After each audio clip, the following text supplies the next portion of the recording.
Welcome everybody to Life Group Study, episode 11. We're studying chapters 9, 10 and 11 of the book of Romans. And we finished chapter 10 in the last episode. And so we're ready to move on to chapter 11. And I thought that it would be a good thing for us today just to take a step back from all the details and just like zoom out a bit in this session and remind ourselves of the bigger picture that Paul is presenting here in chapters 9, 10, and 11. We've been delving into the details of chapter 9 and 10 for quite a number of episodes. And in doing so, it is easy for us to lose sight of Paul's overall train of thought and therefore miss the main point of what he's teaching altogether. As the saying goes, we don't want to lose sight of the forest for the trees. So in this episode, what I'm going to do is I'm going to summarize the main points that Paul is making in these three chapters, including chapter 11. And my hope is that as I do so, it will help to establish a solid platform upon which we can then delve into and examine the details of chapter 11 next term when we begin life groups again. So let's get going. And what I'd like to do just to start off today's episode is to read from Romans chapter 8, verses 28 to 30. This is the text that I want to use as a launching pad for the summary of these three chapters. And you may ask, well, why these verses when they're not even a part of these three chapters? I believe that the truths communicated in these three verses in Romans chapter 8 are pivotal to understanding why Paul wrote chapters 9, 10, and 11, and also following his train of thought in them. And so that's why I want to use these three verses in Romans chapter 8 as this launching pad for the summary of what Paul is teaching in chapter 9, 10, and 11. So let's read Romans chapter 8, verses 28 to 30. This is what we read there. And we know that for those who love God, all things work together for good, for those who are called according to his purpose. For those whom he foreknew, he also predestined to be conformed to the image of his Son, in order that he might be the firstborn among many brothers. And those whom he predestined, he also called. And those whom he called, he also justified. And those whom he justified, he also glorified. You remember us teaching on these three verses when we were back in Romans chapter 8 during the course of last year. What do these three verses teach us? I want to just sum it up in two things. Firstly, they teach us the certainty of God's elect being saved. And it's very important that we see that in these three verses. And when you see that, you'll understand why I believe that these three verses and understanding them are pivotal to following Paul's train of thought in chapters 9, 10, and 11, and really grasping his train of thought, what he's actually teaching there. So that's the first thing that we see in these verses, is that the certainty of God's elect being saved is established in these three verses. Those whom God foreknew are all ultimately glorified. If you just follow the progression of what Paul is saying here, you will see that. Those whom God foreknew are all ultimately glorified. And then the second thing that we see in these three verses is that the certainty of their salvation is due to the fact that salvation is all the work of God and not that of people, and is therefore dependent on him and not on the people. So we can see that here in these three verses. It's God who foreknew these people. It's God who predestined them. It's God who called them, and he called them according to his purpose. It's God who justified them, and obviously he justified them by faith and not by works, which is what Paul has been laboring in chapter 10 to make sure that we understand and fully grasp that truth. So God is the one who justified them, and he justified them by faith and not by works. So once again, we see the exclusion of man's efforts and man's labors in producing justification. It is by faith. So Paul makes that clear not only in chapter 10, but he also makes it clear throughout this letter to the Romans. Then we see that it's God who glorified his elect, and it is God who works all things together for the good of those whom he called according to his purpose. So when we look at that, we see everything is the work of God. There's no work of the people mentioned in these verses. It is God who foreknew, it is God who predestined, it is God who calls, it is God who justifies, it is God who glorifies, and it is God who works all things together for the good of those whom he has called.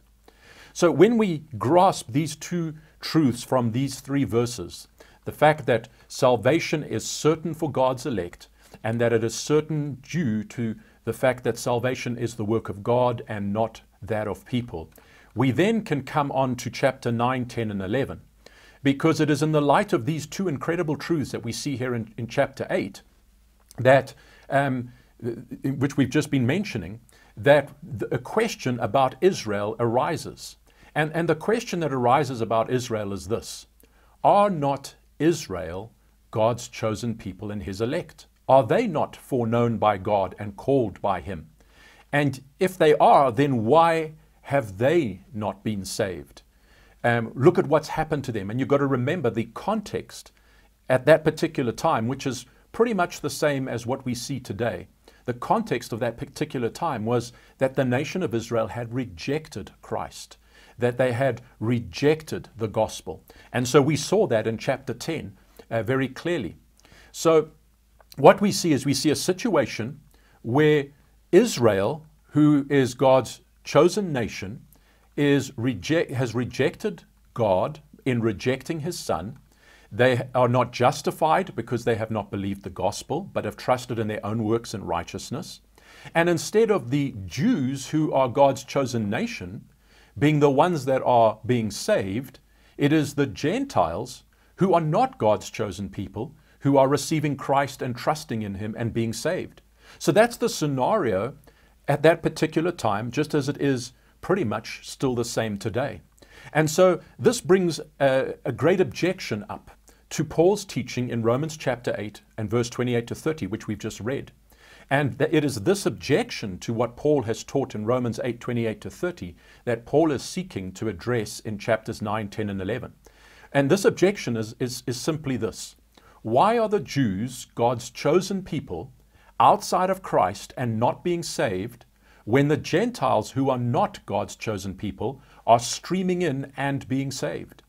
Does this not tell us that God's purpose for Israel, his plan A, has failed because of their stubbornness, rebellion, and unbelief? And so now he's been forced to switch to plan B, which is to bring the Gentiles in. And so many times when people consider what's happened to the Jews, and they consider the fact that Gentiles have come in, they are often very tempted or moved or led to this kind of a conclusion, that God's plan A, which was Israel, failed because of their stubbornness, rebellion, and unbelief. And so now he's been forced to switch to plan B, which is the Gentiles. So this is really the thought, the thinking, the understanding, the interpretation of that particular situation concerning Israel and the gospel that Paul is addressing in chapters 9, 10, and 11. And so how does Paul answer this objection? Remember, he said that everyone that God foreknew is ultimately going to be glorified. And so people look at Israel and they say, well, is Israel not God's elect? And yet look at what's happening to them. And so that leads them to question what Paul taught in Romans chapter 8, verse 28 through to verse 30. How can it be true that everyone that God foreknew is going to be ultimately glorified and saved if what we see in Israel is not reconcilable, or does not seem to be reconcilable with that particular argument? And so this is what Paul is addressing. First of all, what do we see as he answers this objection? Well, first we see he does not deny the reality on the ground. He does not deny that the Jews had rejected the gospel and that Gentiles had received it. Rather, as we've seen as we've gone through chapter 9 and 10, he expresses his great grief over it. But he does not stop there.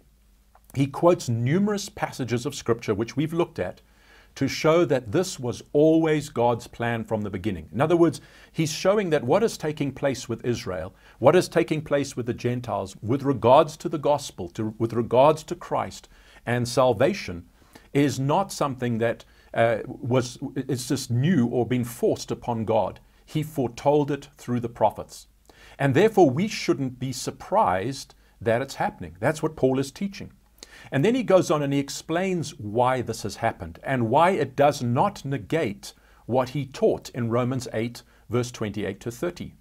He says in chapter 9, verse 6, the second part of chapter 9 and verse 6, he says, not all who are descended from Israel belong to Israel.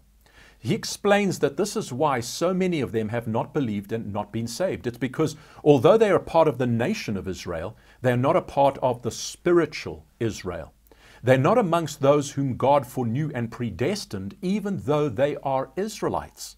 They are not God's elect, even though they are, according to the flesh, part of God's chosen nation. And he proves this through Scripture. Then he goes on to show that there are Gentiles who, although they are not a part of God's chosen nation Israel, are a part of God's elect, and that is why they are believing the gospel and being saved. And once again, he proves this out of Scripture. And so he quotes from the Old Testament, and we've looked at those quotations. They're there in both chapter 9 and in chapter 10. And he argues that the Jews who were never God's elect were not saved because they did not obey and believe the word of Christ, while Gentiles were saved because they had believed the word, as they were God's elect. So that's what he's been teaching in chapter 9 and 10. Then he comes to chapter 11 and he takes things even further. And these are the things that we will see in more detail as we study this chapter next term. In chapter 11, he makes it clear that even though most of Israel has not believed and is not saved, God has not rejected all of Israel. There is a portion of Israel who have believed and been saved. And we will see this in chapter 11 as we start to go through it. In verse 2, he says that they are the ones God foreknew. This portion of Israel are the ones God foreknew. And so they are the ones that he was talking about back in Romans chapter 8, verse 29. In other words, what he's saying is that back in chapter 8, verse 29, he was not talking about everyone that was a part of the nation of Israel, because not everyone that was a part of the nation of Israel was foreknown by God, or we could say this was part of God's elect. But there was a portion of Israel that was. And he calls them in chapter 11, verse 7, the elect. And in verse 5 of the same chapter, he calls them the remnant. And he says that they were chosen, or we could say elected, by grace, not works. In other words, this remnant, this elect that came out of Israel, that is being saved, was chosen by God for salvation, not based on anything that they've done, whether good or bad, but on God's unmerited favor. They were chosen by grace and not works. And he cites himself, Paul cites himself as being one of this remnant, one of this portion of Israel that God did foreknow from the very beginning. One of the members of this remnant in Israel that God foreknew and predestined and called and justified and glorified, as we saw in chapter 8, verse 28 to 30. Then in verse 7 of chapter 11, Paul tells us that while the elect portion of Israel, the remnant, those whom God foreknew, have believed and have been saved, just like Paul himself had been, the rest of the nation had been hardened. And you'll see this in chapter 11, verse 7. And he explains how they have been hardened by quoting scripture in verses 8, 9, and 10 of that chapter. And this is what he says. He said, God gave them a spirit of stupor, so their eyes would not see, and their ears would not hear. And then he says, and their table has become a snare and a trap and a stumbling block and a retribution to them. So when he talks about their table, he's talking about essentially about all the works of the law. All the sacrifices and all the things that the law required had actually become a snare and a trap and a stumbling block and a retribution to this portion of Israel that had been hardened. They were hardened because God gave them a spirit of stupor, eyes that would not see and ears that would not hear. And so they couldn't understand, they couldn't respond to the gospel. So having painted this vivid picture of what has happened and why things are the way with Israel as a people in terms of their relationship to God, he stops in verse 11, chapter 11, and he asks a question. Have they stumbled? Has Israel as a nation stumbled so that they might fall? In other words, what he's asking is, are they beyond retrieval or recovery? Has the nation of Israel passed the point of no return? Has God discarded them and cast them away completely? And he answers this question in chapter 11, and his answer is an emphatic no. This is not the end of the road for Israel as a nation. God has not rejected them totally, as there is a remnant right now that is being saved, and he has not rejected them forever. There has only been a partial and a temporary rejection of Israel. This is what Paul teaches in chapter 11. And he tells us why this partial and temporary rejection and hardening of Israel as a nation has taken place. He tells us it is so God's elect among the Gentiles might be brought in and be saved. So he makes it clear that while many Jews will be lost forever, since they were never a part of God's elect, there is going to come a time when the Lord will turn Israel as a nation, as a whole, from their ungodliness and save them. And we will see this as we study chapter 11 in detail. God will once again revisit Israel as a nation. And Paul, as he always has done throughout chapter 9, 10, and 11, quotes scripture to prove that this will happen. And he tells us that it will only happen once the full number of God's elect Gentiles have come in. Okay? So these are things that we're going to be discussing in detail as we delve into this chapter next term. But what I wanted to do is just give you this overview, this sort of zoomed out look on chapter 9, 10, and 11 in the context of chapter 8, verses 28 to 30. And to really see what Paul is addressing in these chapters. He's addressing the matter of Israel. He's addressing the matter of the fact that Israel rejected Christ as, in essence, as a nation. Although there was this remnant that did believe and have been saved. But then he takes it further and shows that God is going to ultimately turn Israel as a nation back to him again. Now, you might be asking yourself what the relevance of all this is to you. Why did Paul think it was so important for the church to know and understand all this? So important that he devoted 3 chapters, 1/5 almost, of this most important epistle to explaining this matter. Let me give you 5 reasons why he thought this way. And these reasons come out of these 3 chapters. Number 1, he didn't want the Gentiles who are being saved to become proud and gloat over the Jews who weren't. Number 2, he didn't want the Gentiles to fall into the same trap as the Jews had and think that they are saved because they are better people than the Jews. Number 3, he wanted them to realize that it is solely by faith that they are saved and are kept secure in their salvation, and not because of who they are or anything that they have done. Number 4, he wanted the Gentiles to seek and work for the salvation of the Jews and not to think that God was through with them as a nation, that he had completely discarded them. And number 5, he wanted everyone to see just how marvelous the plan and purpose of God is in saving his elect, and how because of his unfathomable wisdom and power, he will bring it to pass perfectly despite man's wickedness, disobedience, and weakness. Okay, so those are the 5 things that Paul wanted to teach us as Gentile believers through these chapters, on top of giving us understanding of the whole plan of God.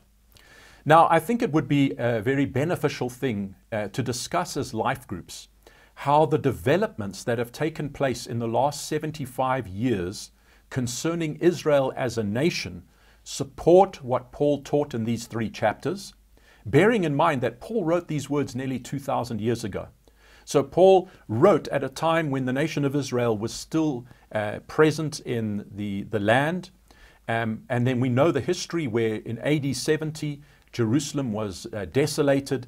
And from that point on, the Jews began to be scattered all over the world, and they were scattered into all the nations of the world. And that's how it was until the last century, when the nation of Israel was rebirthed. So as you consider this matter, how the developments that have taken place in the last 75 years concerning Israel as a nation support what Paul taught in these 3 chapters, just consider these 3 things. Number one, the miraculous rebirth of the nation of Israel as a national entity after 1900 years of being scattered amongst the nations of the earth. Number two, the way that God has preserved the nation of Israel, that tiny little nation in the Middle East, over the past 75 years since it was reestablished, how He's preserved it from annihilation by the very hostile and far stronger nations that surround them. And number three, consider also the growing number of Jews today who are coming to believe in Jesus as the Messiah. So with those three things in your mind, just consider what Paul wrote in these three chapters, what we've been discussing, the future of Israel, God's dealings with Israel as a nation, and in particular, what I just summarized chapter 11 to teach, that God is not through with the nation of Israel, and that there is going to come a time when He is going to turn Israel as a nation away from their godlessness, and He's going to save them. So with those in mind, that's what I think would be great if you would just discuss these things, because in the nation of Israel is a tremendous testimony to the truthfulness of what God has given us in Scripture, to the prophecy of Scripture, which Paul is essentially bringing forth in chapter 11. It is a prophetic declaration taken from the Old Testament, taught out from the Old Testament, borne up by the Old Testament, that God is not through with Israel. And so I believe that as we look at these matters that have taken place concerning the nation of Israel over the last 75 years, we may begin to see, or we will begin to see, that God is beginning to fulfill these prophecies. So let's discuss that as life groups, and we'll look forward to being back together again for the next episode in the next term, and we will then begin to delve deeper into the words of chapter 11 and look at the nuts and the bolts of this chapter. God bless you, and may you really gain something as you discuss these matters.